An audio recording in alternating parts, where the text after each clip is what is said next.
Assalamualaikum warahmatullahi wabarakatuh. Perkenalkan, nama saya Intan Purnamasari.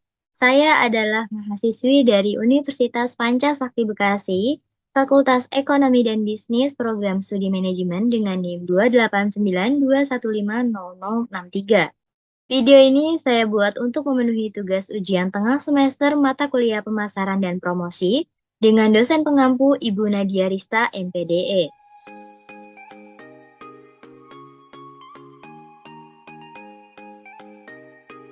Pada kesempatan ini, saya akan membahas terkait analisis strategi pemasaran pada produk-produk Apple. Apple merupakan perusahaan terbesar yang bergerak dalam bidang teknologi hingga sekarang ini. Perusahaan multinasional ini berada di California. Apple Inc. pertama kali dibuat pada tanggal 1 April 1976 oleh Steve Jobs dan Steve Wozniak. Apple telah memproduksi perangkat keras yang berhasil merevolusi sejumlah produk existing di pasar, bahkan mampu juga membuat kategori baru produk.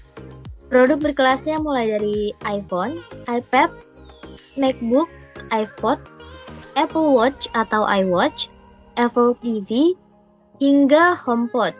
Perusahaan ini juga memproduksi perangkat lunak sistem operasi macOS dan iOS, pemutar media iTunes, peramban browser web Safari, dan perangkat kreativitas dan produktivitas iLife serta iWork, juga bermacam aplikasi untuk kalangan profesional, yaitu Final Cut Pro, Logic Pro, dan Xcode. Juga menawarkan layanan online atau daring seperti iTunes Store, iOS App Store, dan Mac App Store, Apple Music, serta iCloud. Nah, berikut ini adalah gambaran dari produk-produk yang dikeluarkan oleh Apple, yaitu yang meliputi iPhone, iPad, MacBook, iWatch, dan lain sebagainya, yang masih banyak lagi. Selanjutnya kita akan membahas segmentasi pasar dari Apple. Yang pertama dari segi demografis. Apple mengkhususkan pada pria dengan rentang usia 17 sampai 35 tahun, di mana dalam usia produksi dengan penghasilan rata-rata sebesar 3 juta per bulan dan bisa dikatakan sebagai kalangan menengah ke atas. Lalu dari segi psikografis, pria pada rentang umur 17 sampai 35 tahun menyukai gadget yang canggih untuk memenuhi kebutuhan dan meningkatkan gengsinya. Dan dari segi geografis, produk Apple dipasarkan secara global, dengan kata lain ke seluruh dunia. Selanjutnya, target pasar Apple. Apple menargetkan produknya pada pasar atau orang-orang yang mementingkan gaya, desain, dan kesederhanaan produk, di mana hampir semua produk Apple memiliki user interface yang memiliki gaya dalam tampilan tetapi mudah dalam penggunaan. Selanjutnya ada positioning atau posisi pasar. Nah, pasti ketika kita menyebutkan kata Apple, yang terlintas dalam benak dan pikiran itu mahal, atau juga keren, berkualitas, berkelas, elegan, mewah, dan identik dengan orang kaya. Di sini kita akan membahas analisis penetapan harga. Prinsip utama dalam marketing strategy of Apple adalah the latest and the greatest, yang bermakna Apple harus terus menyesuaikan harga produk lama sementara membuat produk baru, karena orang cenderung mencari unsur trendy dari teknologi komunikasi, tidak peduli walaupun produk lama masih memiliki banyak fitur yang berguna. Inilah sebabnya mengapa Apple konsisten menurunkan harga produk hanya setelah beberapa bulan sebelum mengeluarkan seri terbarunya. Nah, kemudian kita akan membahas Apple dari segi brand. Apple is the most valuable brand ever. Brand Apple dikenal luas di pasaran dan identik dengan produk teknologinya yang seringkali dianggap berkelas. Satu hal yang menjadi ciri khas Apple dan membuat produknya mudah dikenali adalah munculnya logo ikonik Apple tergigit dalam setiap produk-produknya. Dengan logo serta nama perusahaan yang mudah diingat, Apple menanamkan ide bahwa barang-barang produksinya merupakan teknologi canggih yang mudah digunakan dan user-friendly. Kebalikan dari pemahaman umum bahwa semakin canggih suatu alat, maka semakin rumit pengoperasiannya. Hal ini juga diterapkan dalam fitur iPhone yang menggunakan ikon-ikon yang mudah diingat di menu utamanya. Adapun logo awal Apple sebelum desain Janov dibuat tak menggambarkan bentuk apel sama sekali. Nah, di sini kita bisa lihat gambar logo pertamanya pada tahun 1976. Logo awal perusahaan ini bertujuan merepresentasikan hukum gravitasi yang terinspirasi dari buah apel. Yang dimana logo awal berwarna hitam putih ini menggambarkan Isaac Newton duduk di bawah pohon apel. Dan kemudian ada perubahan-perubahan logo dari waktu ke waktu. Selanjutnya kita akan bahas dari segi kemasan atau keindahan desain Apple. Desain produk Apple selalu inovatif dan memikat perhatian setidaknya di era kepemimpinan Steve Jobs. Desain-desainnya sangat minimalis, sederhana, classy, dan elegan. Desain produknya yang minimalis tak lepas dari penggunaan warna-warna yang sangat identik dengan minimalisme itu sendiri. Terkadang Apple juga terkesan seperti sengaja memasukkan prinsip keseimbangan seperti filosofi Yin dan Yang, terutama soal warna yang dikatakan tadi. Apple selalu memadukan dua warna yang menjadi simbologi keseimbangan minimalisme, yaitu hitam dan putih. Dapat kita lihat bahwa setiap desain produk Apple selalu melampaui zamannya. Desain produknya menembus masa depan, bahkan bisa jadi kita sudah meramalkannya. Contohnya bisa kita lihat beberapa desain produknya di masa lalu, yang terlihat sangat minimalis dan futuristik. Bahkan desain produknya yang tergolong sudah berumur atau lama pun terlihat masih sangat relevan dengan produk-produk teknologi hari ini. Di sini dapat dikatakan bahwa setiap desain dan produk Apple akan masih sangat relevan digunakan untuk pemakaian wajar minimal 5-10 tahun ke depan. Dan kita bisa lihat sekarang hampir semua perangkat gadget menjiplak desain-desain dari Apple. Nah, selanjutnya strategi pemasaran dan promosi yang dilakukan Apple. Yang pertama, terobsesi pada inovasi namun tetap berfokus pada kepentingan pelanggan.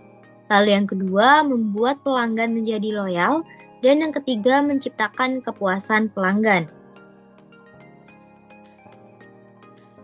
Strategi pemasaran dan promosi Apple yang pertama, inovasi. Cara Apple berinovasi bukanlah dengan empati. Langkah terobosan terpenting yang dilakukannya ketika itu adalah mengurangi produk Apple hingga menjadi 4 buah saja. Strategi ini berdampak signifikan karena insinyur Apple bisa lebih fokus mengembangkan produk-produk Apple. Steve Jobs bersama Jony Ive berhasil membangun kembali Apple dengan budaya terpimpin desain atau desain LED culture. Departemen desainnya Jony Ive pun menjelma menjadi departemen paling berkuasa di Apple, tentunya setelah Steve Jobs sendiri. Berikut ini ada beberapa inovasi yang dilakukan oleh Apple. Yang pertama, melakukan berbagai jenis inovasi baik dari segi teknologi maupun segi desain.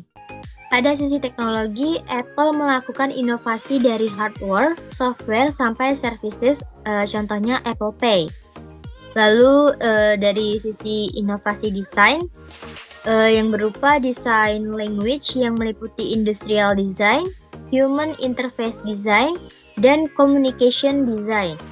Yang ketiga, inovasi yang dilakukan berobjektif pada simplicity dan usability, yaitu simple dan mudah digunakan bagi para penggunanya.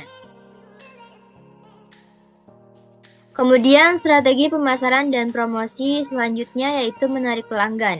Nah, di sini langkah yang pertama adalah membuat semua hal yang dibutuhkan oleh pelanggan, baik dari segi hardware, software, dan services, sehingga Apple dapat membuat ekosistem sendiri dan membuat kompetitor sulit untuk masuk. Lalu yang kedua, semua produk didesain untuk bekerja optimal performance-nya hanya jika di dalam ekosistem. Contohnya, ketika kita menggunakan iPhone, akan sangat ideal apabila kita juga menggunakan MacBook. Jadi, produk Apple saling bersinergi satu sama lain. Lalu yang ketiga, cross-selling terjadi secara natural.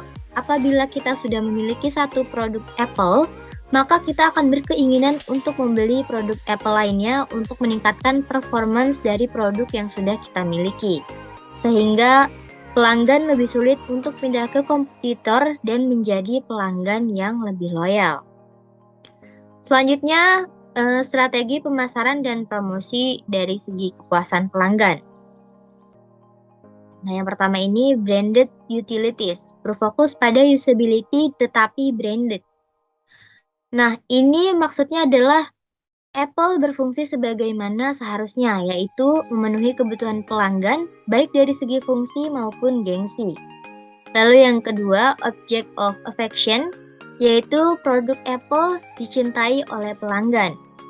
Dan yang ketiga, Apple juga bisa dikatakan sebagai social connectors, yaitu jika sudah memiliki produk Apple, maka pelanggan merasa menjadi bagian dari Apple itu sendiri. Selanjutnya, pendistribusian produk-produk Apple. Yang pertama, authorized distributor, yaitu perusahaan yang berhak mengimpor dan mendistribusikan produk Apple di negara mereka ke reseller. Di Indonesia ada ECS, Sistage, dan Padang Digital. Lalu yang kedua ada premium reseller, yaitu perusahaan retail atau toko yang berhak mengambil stok barang langsung dari Apple selayaknya distributor dan menjual langsung ke end user. Di Indonesia saat ini hanya ada dua, yaitu Store dan IMAX. Dua-duanya berlokasi di Jakarta. Lalu yang ketiga ada authorized reseller, yaitu perusahaan yang mengambil stok barang dari distributor lokal dan menjual produk Apple langsung ke end user.